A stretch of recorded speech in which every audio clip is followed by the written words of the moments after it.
but kneeboard and so forth, tubes.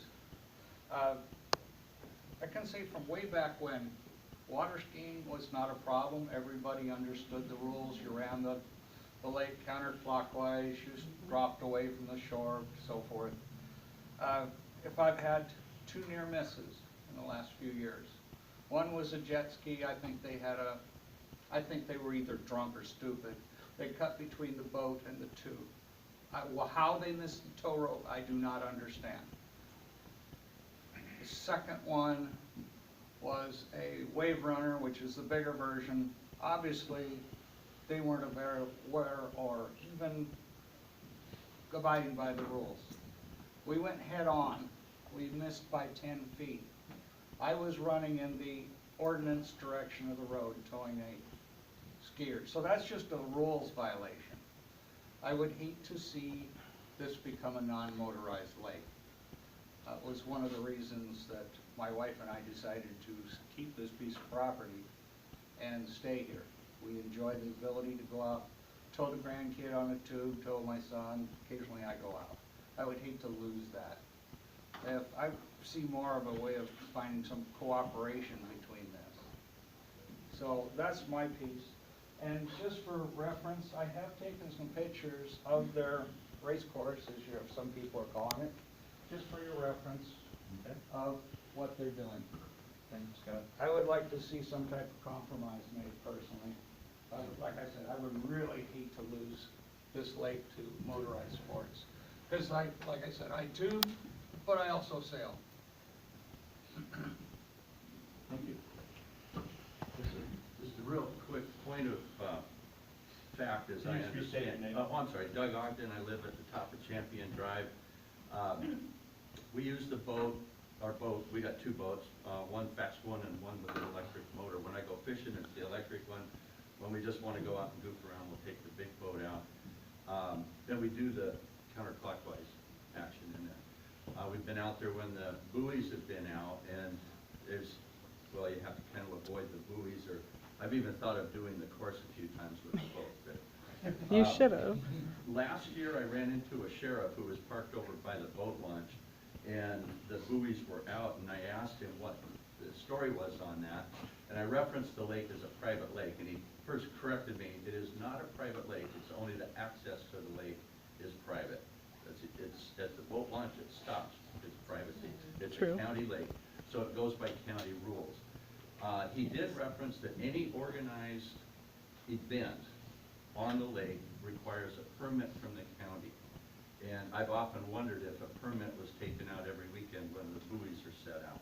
I'd like to get that confirmed, see if that's actually the case. If it's just a practice thing out there, does it still require a permit or not? If you put the buoys out there,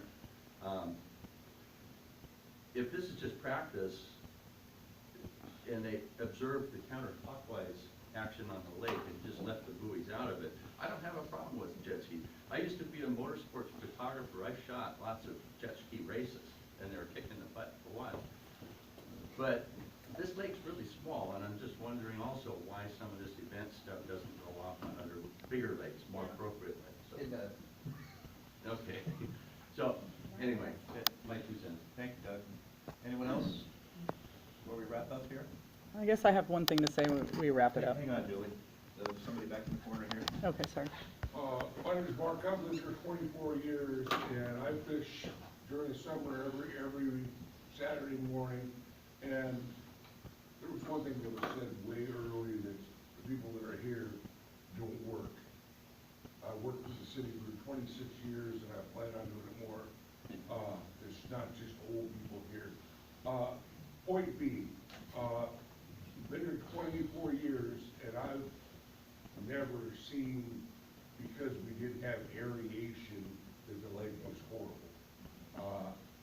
I have great fishing experiences out there. I use an electric motor. The counterclockwise thing that was stated has been a rule here ever since I've been aware of it. And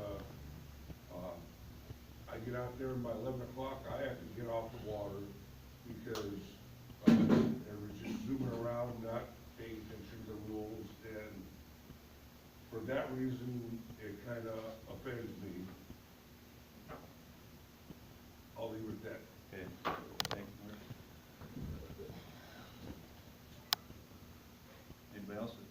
Jerry. I don't, Spoken already. Paul Kosecki and I have already spoken a couple times.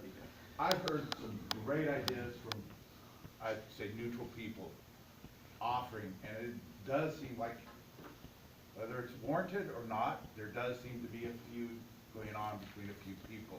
The rest of us could be impacted by this. So I've taken several different suggestions. Why don't we offer some suggestions that hopefully could be accepted by everyone and live by? One, let's post the county laws or rules on, by the boat dock so everyone knows what's acceptable, not acceptable. Two, if there are large groups, I know if we have gatherings at the park, private gatherings, we are not restricted by it, but we have to also notify the office. Yeah, And one of the 25 things people that or you more. say is, you have to share the lake. So if other people are there and want to use it, or the facilities. So if other people are on the lake and the jet skiers are getting away, as a courtesy, you might want to scale back. Two, I also think the idea of, hey, once a month, there's a big event, you have the jet skiers, they just kind of take over the lake in a time frame. We could go and watch them, enjoy them, or make other arrangements like, hey, that's the day I'm not going to be out on the lake. It would allow these people to exercise and socialize in their gatherings, yet we would be aware of it, it shouldn't harm anyone.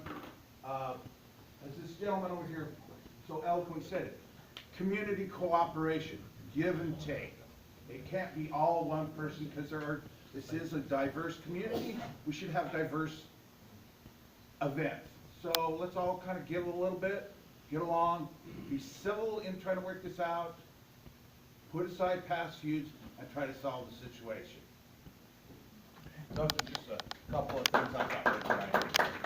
Yeah, I just want everyone to know that I was trying really hard with the homeowners association to come to some kind of compromise. And last year I did come to a compromise where it said, you know, if the lake is super busy, I'm not going to throw the buoys out. If it's an event like the 4th of July or something like that, or a major holiday, I'm not going to do that. I've already compromised with them on that point, but I'm not going to let anyone infringe on my rights to use my property. And it does say in the rules that you can have up to 25 guests without any kind of a permit or anything like that at the park. And I've never had anything close to that. And I'm definitely willing to work with everybody here. I want to get along with everybody. I want to have a good time at the lake. I don't want anyone to be mad at me. The neighbors that I've come across that were kind of like adversarial yesterday, I spent 4.5 hours walking around the neighborhood. We were all able to come to some kind of conversation where it wasn't, you know, it wasn't aggressive. We were able to say, I'm in agreement with following the laws of the lake, you know, just like you'd have to do any other lake. It shouldn't be a free-for-all out here just because it's a private lake, you know. Counterclockwise, 200 feet from shore, that's just a given. You know, we just need to know what those markers are for 200 feet from shore. Like the neighbor said over here, we might not have much lake left. If we do, but if the homeowners association wants to take the time and money to spend regulating the lake and creating a barrier for 200 feet from shore, I can assure you that no one's gonna, you know, violate, at least I personally am not gonna violate those laws. I'm not in charge of every guest that comes, and I can't control every person on the lake. But I'm definitely willing to work with everybody, and I think we can definitely get this worked out, and we can all have a good time. Okay, thank you, Julie. But I want to wrap up now. Commissioner Blake, I think, has a comment, and then you're going to pick up. Yeah, so it's been an hour and 10 minutes, and I think we've had all kind of comments. I think that's agreed upon, but I would like to absolutely thank every single person here for coming today and voicing your concern, whether you're a pro or con, as far as jet skis, or just curious about it. It is absolutely important that we be involved. This is what makes America great, it makes Thurston County great, this is what makes Scott Lake even greater. Once we have this dispute resolution piece here, that's my pledge to you, is to focus on this for the rest of this year, and if it has to be next year. It won't get solved tomorrow, unfortunately, but it will be solved here shortly. We need the certainty and guarantee and the assurity of whatever side you're on, or where we live together and work together and play together, and that's what I want. So thank you very much. Thank you.